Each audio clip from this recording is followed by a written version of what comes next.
compromiso, autoriza el juez, se mueve la pelota, ya juegan Rubio Ñu, 2 de mayo de Pedro Juan Caballero.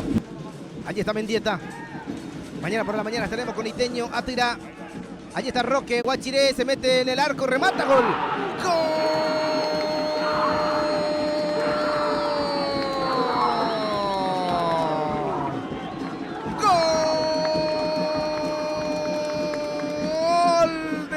Mayo, qué buena acción de Roque. Guachiré se metió en el área, quitó el centro de zurda y cerrando estaba Víctor Ábalos.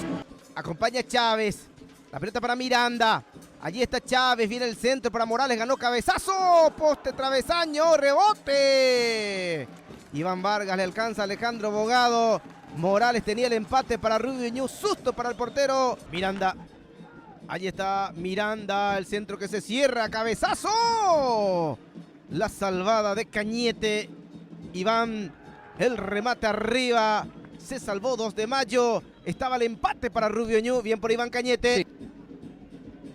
Corre Patrone, pero gana Verdún y está el empate. Allí está Verdún. Verdún que va a cruzar, pelota para atrás. Allí está Manuel Morales, remató. ¡Gol!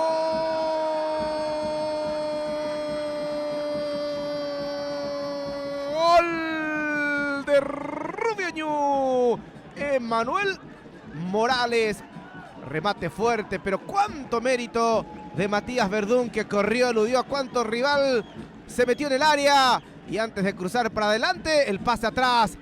Terminó el partido, fue empate, 1 para Rubio Ñu, 1 para 2 de mayo, Landolfi.